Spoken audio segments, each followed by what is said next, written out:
Welcome to the channel.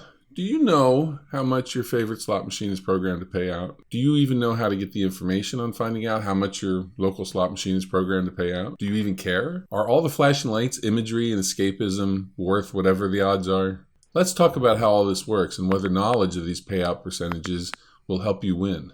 All right. First, let's talk about payout percentages. What are payout percentages? Every slot machine is set to a certain payout percentage based on the requirements of the gaming control board and the casino. In simple terms, the payout percentage is the amount of money returned to the player over a certain period of time, a very long period of time. In theory, it really means nothing to the average player unless you're going to sit at a machine and you're going to play for tens, maybe even hundreds of thousands of spins. It's not going to affect your play. You're either going to win or you're not. There's too much variance involved to decide that, whatever the percentage is, that you'll hit that number. For example, if you put $100 into a machine and the machine has been set to a 91% payback percentage, that means that $91 of that $100 should go back to you, and the casino keeps the 9. That's kind of their vig, that's their cut for providing the entertainment, for putting the slot machine there, etc., etc. That $9 is there. But as we all know, it doesn't work that way. So what that means is that you're paying $9 for the privilege of seeing those spinning pigs, cookies, Jamie and Claire from Outlander, whatever. You're paying for that privilege to see them go across your screen. But of course, we know that isn't how it works. Most of us put that $100 in the machine, and either a short period of time or a long period of time later, that $100 completely disappears. How does this happen, and why do they bother with slot payout percentages? Simple. Slot machines are random. They can spit out several jackpots in a day, or maybe not spit out anything for, days or even weeks. This is why few people have monster sessions, but most people, they'll put their $100 in and they'll lose it. It's supposed to kind of balance each other out, but balance each other to the point where they're hitting that target of what the payout percentage is over a long period of time. So having a percentage payout for the casino benefits both the marketing department and the bean counters. For the bean counters, it gives them a reasonable estimate of what kind of return they can expect on that machine over the long run. Remember, with slots, casinos are in it for the long haul.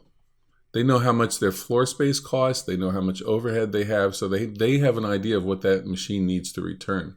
They really don't care if it's the dancing pigs, cookies, Jamie and Claire.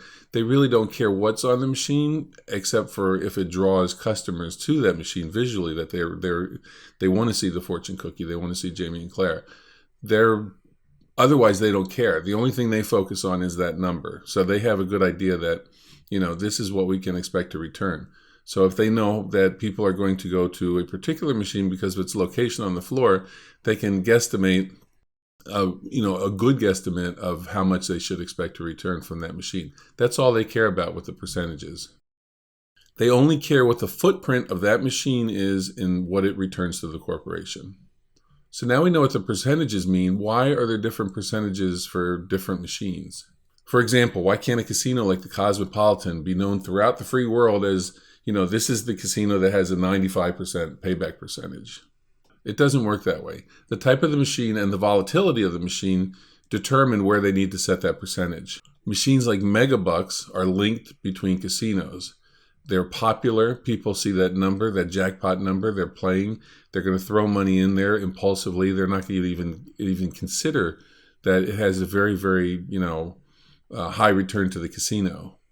Customers don't really care about that extra 5 to 10% if they have a chance to win the progressive jackpot. That's just kind of like mind control. They know that you're fixated on that number. You're not fixated on percentages. You don't care about percentages. You're just fixated on the fact that it might have, a $500,000 jackpot. So in a place like Vegas, why are the percentages at strip casinos, why do they favor the house more than, say, downtown casinos or even suburban casinos, but, locals casinos? The quick answer is because of overhead. They have to pay their bills. It takes a lot more money to run the Venetian than it does, say, the El Cortez. So locals casinos, such as the South Point, the M Resort, Aliante Station, those types of places, they have greater incentive to keep their slot payback percentages favoring the player more because, most of their customers are locals or they're people that come from California often, that type of thing. So these are people that pay attention to these types of numbers, and so they need to incentivize them to come visit their properties. And this is one way of doing it. They use higher slot percentages as like a marketing tool to get people in the door. Slot percentages themselves are casino driven and not machine driven. And what that means is that the casino, you may have the same slot machine in two different casinos. One casino may have it set to one percentage. One may set it to another percentage. That's all totally based on each individual's casino's needs. So if you do have the same machine in two properties, again, the El Cortez and the Venetian, there could be like an 8 to 10% swing on the payback percentage. The Venetian is going to favor the house a lot more. And again, a lot of that is because of the overhead at the Venetian. You have to make a decision as a player. Do you want the ambience of the Venetian over, say, the ambience of the El Cortez? What's more important to you? Do you want the whole experience, or are you on a mission to find the best machine? If you're on a mission to find the best machine, you're going to go to places like downtown casinos. You're going to go to the locals casinos. If you really don't care and you just want the glitz and glamour of Vegas, then you're probably going to go to the Venetian. Now, some people ask about online slots. What's the difference? Well, the difference when it comes to payback percentages is that the online slots generally favor the customer a lot more. And the reason is because you don't have those shiny lights. You don't have the ambiance. You're not going to the Venetian with the canals and all that. You're sitting at your computer. It's a lot cheaper to run online slots. A bank of servers, is still going to cost less than one chandelier at the Venetian. So here's the big question. Is it worth it for you to shop around for the best slot percentages? It's an individual decision, and on the math side, not really. But, and this is an important but, if you really, really want to minimize the house edge, then you really should consider looking at these percentages. Because what you're doing is you're basically saying, I don't care that I'm giving this property more money right off the top than the other. Even if it is, there's wild variance. There's, these percentages are minute. They really don't matter that much. It's like $1 out of $100. If you want to take that attitude, that's fine. And there's nothing wrong with it. If that's, you want your entertainment experience to be, research free, that type of thing, then, shopping around for the best percentage isn't for you. But if you think about it for a second, look at how you're being squeezed more and more by the properties, on a regular basis. They gave us resort fees. A lot of them gave us parking fees. They're nickel and diming. And for older people like me who remember the way Vegas used to be, when you used to, comps were a lot easier to come by, and there was a better understanding of the relationship between the player and the property. We look at this stuff and think, you know what, it'll take 10 minutes for me to figure out which of these strip properties has the best odds, stated odds. It doesn't mean I'm going to win. It doesn't mean that I'm going to win more if I play at Caesars than if I play at, Treasure Island, that type of thing. But at least you feel like you have some sort of control, a little bit of control, and that you're not just taking it for granted and just saying, okay, property, I'll let you do whatever you want because I stood by while you did resort fees. I stood by while you did parking. So now I'm going to just kind of roll over and let you do this.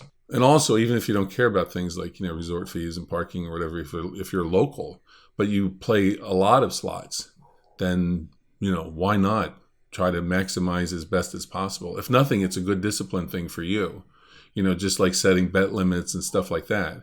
Now, depending on where you're playing, you can find out these percentages from the Gaming Control Board. In a state like Nevada, what they do is they break it down by area. So they can give you like a rough estimate of what the percentages are.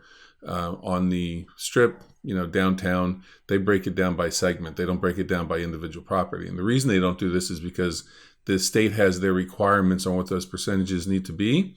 And those percentages are always lower than what the casinos are going to offer. The casinos are going to offer higher percentages that favor the players a little bit more. So they never get into that territory. But in case they do, the state's there to regulate it. So you can also find some references online. There's a lot of websites that claim to tell you what the slot percentages are, but they don't date their material. So you have no idea. The slot percentage, the payback percentages are changed often. And when they are changed, it's not something that they're going to advertise unless, they're doing something to make their slots, quote, looser than other casinos. So with that, I want to say, well, gang, we did it. Hopefully I passed on a couple tidbits of information on slots for you and that you enjoyed them. If you want to minimize the house edge, do some research. Go to the properties that give you that edge. Remember to like and subscribe, and I'll catch you on the next video.